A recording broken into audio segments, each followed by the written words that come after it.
por los grandes líderes católicos y protestantes. Fíjense lo que dijo Pat Robertson, un hombre dirigente del protestantismo en los Estados Unidos, tiene una emisora de televisión, entre otros negocios.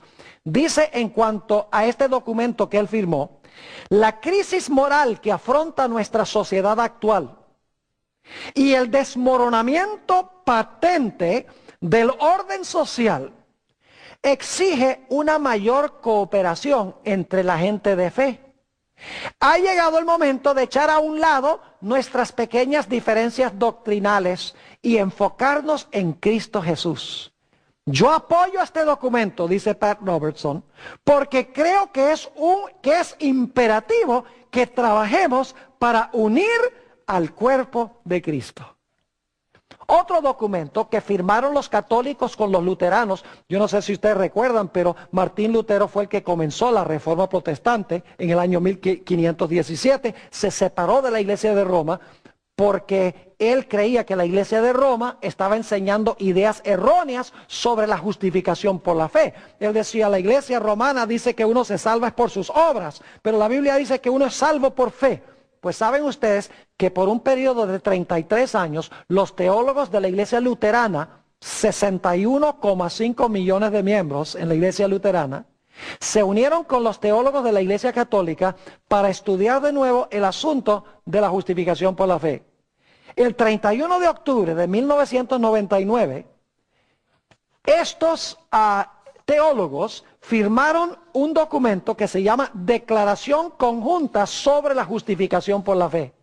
¿Y saben ustedes lo que dijeron en este documento? Los luteranos y los católicos dijeron que la reforma protestante nunca debería haber sucedido.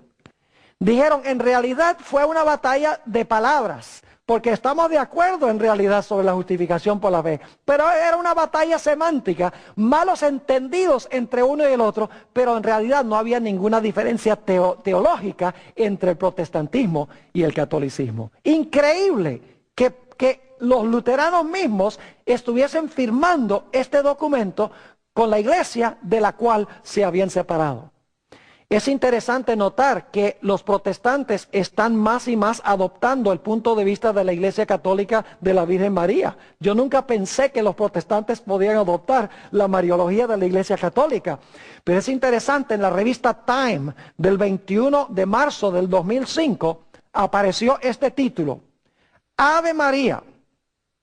Los católicos por largo tiempo la han venerado, pero los protestantes han hallado sus propias razones para celebrar a la Madre de Jesús.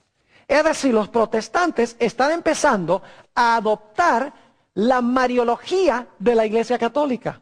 Ahora, hay tantas cosas más que podría hablar sobre el acercamiento entre católicos y protestantes.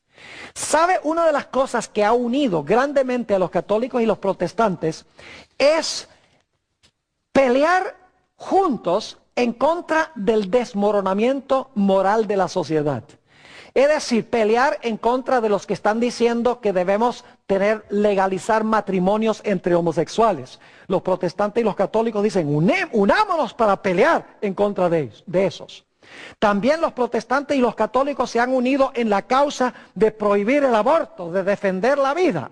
Y dicen, unamos nuestras fuerzas para defender la vida y para prohibir el aborto. Ahora, yo no estoy diciendo que el aborto está bien, yo creo que el aborto está mal, pero lo que estoy diciendo es que estas causas sociales lo que están haciendo es uniendo a los católicos con los protestantes para batallar contra el desmoronamiento social, es decir, la caída de la moral de la sociedad.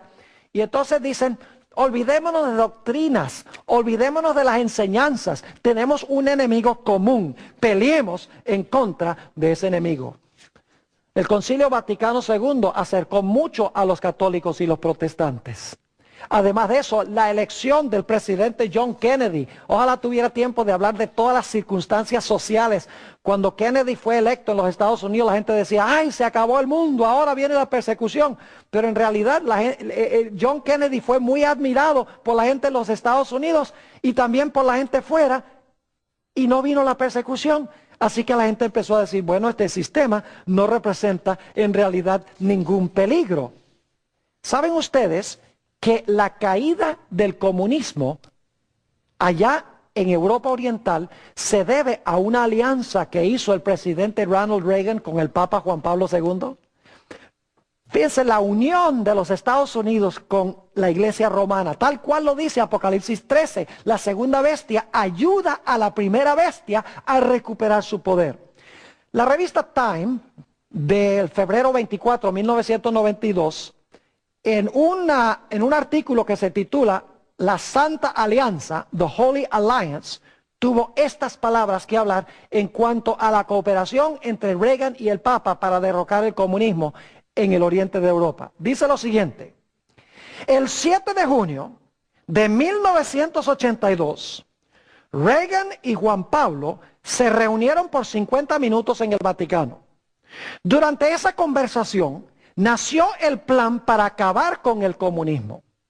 En esa reunión, Reagan y el Papa acordaron emprender una campaña clandestina para apresurar la disolución del imperio comunista, declara Richard Allen, el primer asesor de seguridad nacional de Reagan. Esta fue una de las grandes alianzas secretas de todos los tiempos. Los Estados Unidos puso de su parte su poderío militar y su poderío económico, mientras que el Vaticano puso su servicio de inteligencia, porque tenía muchos miembros en Europa Oriental, y le facilitó eso a los Estados Unidos, y los Estados Unidos usó su poder militar y su poder económico para derribar el comunismo. No es coincidencia de que Juan Pablo II y Ronald Reagan fueron ambos heridos con una separación de cuestión de meses. Y las heridas que les suministraron fueron curadas y siguieron gobernando sobre los Estados Unidos y sobre el Vaticano. Es interesante notar lo que están diciendo los líderes protestantes en cuanto a la necesidad de que los Estados Unidos se una con la Iglesia Romana. Voy a leer algunas citas aquí rápidamente. Robert Grant, quien mencioné, estableció una organización que se llama Voz Cristiana, dijo esto: si los cristianos nos unimos, podemos hacer lo que queramos, podemos pasar cualquier ley o enmienda. Y esto es precisamente lo que tenemos la intención de hacer: unirse los católicos con los protestantes, un país protestante como Estados Unidos con la Iglesia Romana. Encontramos que siguió diciendo Robert Grant lo siguiente: podemos hacer lo que queramos. Podemos enmendar la Constitución, podemos elegir a un presidente. Y ustedes saben que el protestantismo, unido con los católicos, en realidad influyeron sobre la elección de George Bush en sus dos elecciones. Dice, podemos elegir a un presidente, podemos cambiar o hacer cualquier ley del país y nos incumbe hacerlo. Ralph Reed, de gran influencia en la coalición cristiana, dijo estas palabras: resulta obvio que algunas enseñanzas son más importantes que otras, y debemos estar de acuerdo en esos puntos esenciales, mientras que al mismo tiempo damos cierta flexibilidad en otros puntos que son menos esenciales para la fe. Es decir, las diferencias entre protestantes y católicos, echémoslas a un lado y unámonos en lo que tenemos en común. Ya mencioné W.A. Criswell, quien fue presidente de la Convención Bautista del Sur y pastor de la iglesia más grande en esa época, bautista, que quedaba en la ciudad de Dallas. Dijo estas palabras: no conozco a ningún grupo que esté más comprometido con las doctrinas fundamentales del cristianismo que la Iglesia Católica. Un bautista diciendo eso. ¿Qué diríamos de Billy Graham? Note las palabras de Billy Graham, el decano de los evangelistas. Dice esto: me he dado cuenta que mis creencias son esencialmente las mismas que sostienen los católicos romanos ortodoxos. Increíble. En 1981, Billy Graham dijo que el Papa Juan Pablo II era el mayor líder moral del mundo y también el más grande evangelista. Continuó diciendo esto, Billy Graham: mis viajes por todo el mundo y los contactos que he tenido con los pastores de todas las denominaciones me han